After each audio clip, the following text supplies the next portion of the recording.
Au cœur silencieux de la Voie lactée, quelque chose d'inédit s'est produit, non pas avec fracas, mais avec une distorsion chatoyante.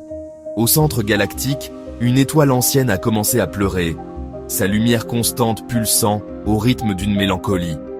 De sa couronne, une seule larme s'est formée, non pas de l'eau, mais de la lumière condensée, lourde du grand âge et de la mémoire de l'étoile.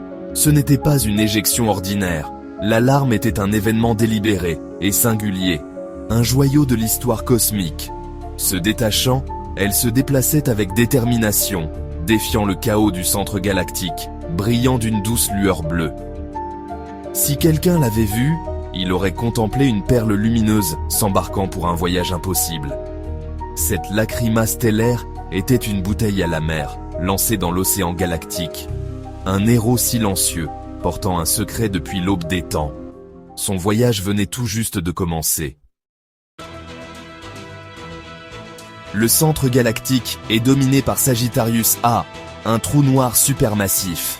La larme de l'étoile était sur une trajectoire directe vers ce monstre cosmique. Son destin, selon toute logique, était scellé.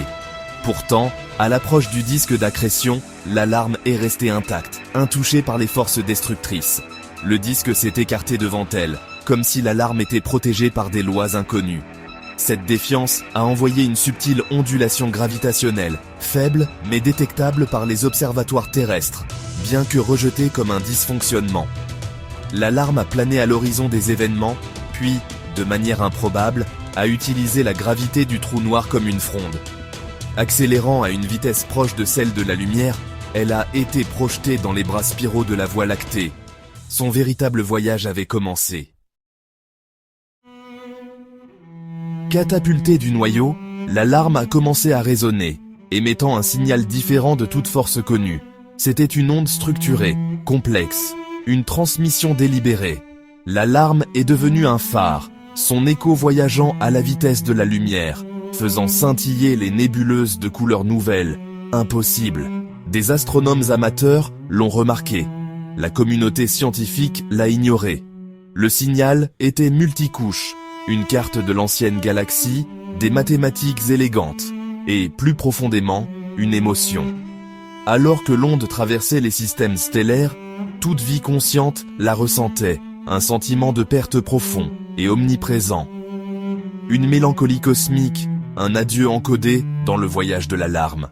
La galaxie était désormais hantée par un fantôme, un écho de chagrin né en son cœur. Le message n'était pas seulement des données, mais de l'émotion. L'adieu final d'une étoile ancienne. L'écho s'est propagé, impossible à ignorer. À 600 années-lumière de la Terre, sur Kepler 186f, des êtres cristallins avaient évolué, leur conscience encastrée dans des réseaux de silicium. Leur civilisation était un vaste observatoire astronomique, percevant l'univers à travers les vibrations et les changements électromagnétiques. Ils avaient longtemps senti le pouls de l'étoile mourante, attendant son acte final. Lorsque l'écho de la larme est arrivé, leurs villes ont résonné, brillant en harmonie avec la tristesse cosmique. Ils ont absorbé la carte ancienne, les mathématiques, et pour la première fois, ont ressenti de l'émotion, un sentiment partagé de perte. Le but de la larme était clair, une graine, un vaisseau de mémoire, un acte final de préservation. Les êtres cristallins ont reconnu cela comme l'expression ultime de la vie, la volonté de perdurer, d'être souvenus. Ils ont réorienté leur civilisation, traquant le chemin de la larme, se dédiant à être témoins de son voyage. Le message les avait transformés. Ils sont devenus les témoins silencieux de la larme. En 2025, l'humanité a lancé le Stellaron, son premier véritable vaisseau interstellaire, à destination de Proxima du Centaure. Le vaisseau, propulsé par un statoréacteur Bussard, était habité par 5 astronautes dirigés par la commandante Eva Rostova. À leur insu, le chemin de la larme allait croiser le leur. L'officier scientifique du Stellaron a noté la lecture gravitationnelle anomale, mais elle a été classée comme une curiosité. Leur objectif était leur mission, pas les messages cosmiques. Alors que le Stellaron quittait la Terre, son voyage s'est entrelacé avec celui de la larme. Ils s'apprêtaient à rencontrer un fantôme, leur destin sur le point de changer à jamais. Le plus grand mystère du cosmos se dirigeait vers eux. Plusieurs mois après le début de leur voyage, le Stellaron a détecté un objet impossible, un orbe lumineux, sur une trajectoire de collision. La commandante Rostova a ordonné une correction de cap pour l'observer. L'équipage a regardé avec admiration l'alarme apparaître. Un orbe nacré rayonnant sa propre lumière douce. Leurs instruments ont été inondés par la diffusion de l'alarme, d'anciennes cartes, d'élégantes équations et une profonde onde émotionnelle. L'IA du vaisseau a commencé à décoder le message, révélant une théorie unifiée de la physique et une carte holographique d'une galaxie primordiale. Mais c'est l'émotion, une mélancolie profonde et partagée, qui a le plus frappé l'équipage. Ils ont ressenti la solitude de l'étoile, son désir d'être souvenus. Des larmes ont rempli leurs yeux. Ils n'étaient non plus seulement des explorateurs, mais des témoins d'une conscience stellaire. L'alarme avait trouvé son public. L'humanité faisait maintenant partie de l'histoire. L'alarme a répondu au Stellaron, l'enveloppant dans un faisceau de lumière. Une invitation, non une menace. L'équipage s'est retrouvé à l'intérieur de la mémoire de l'étoile, assistant à la naissance de la galaxie. Ils ont vu les premières étoiles s'allumer, les supernovas forger les éléments de la vie, et les bras spiraux de la galaxie prendre forme. Ils ont vu les comètes apporter l'eau, la vie apparaître, et les civilisations surgir et disparaître. L'étoile avait été un observateur silencieux, sa lumière constante dans d'innombrables cieux.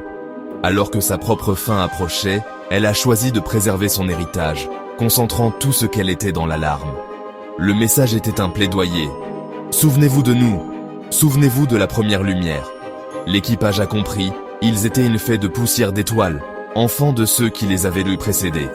La vision s'est estompée, mais son impact est resté. L'histoire de l'alarme était maintenant la leur à porter. Ils avaient été témoins de la mémoire de l'univers. Le plaidoyer résonnait dans leur cœur. L'expérience a pris fin. L'équipage, transformé, savait que sa mission avait changé. Ils suivraient l'alarme, en devenant les gardiens. Ce faisant, des vaisseaux d'autres civilisations ont émergé.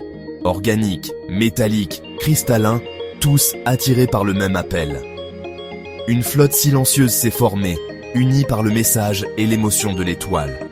Aucun mot n'était nécessaire. Ils étaient connectés par une compréhension partagée. C'était une procession funéraire et une fête de bienvenue, une assemblée galactique de la vie. La flotte était une carte vivante de la conscience de la galaxie, chaque vaisseau une note dans une symphonie cosmique.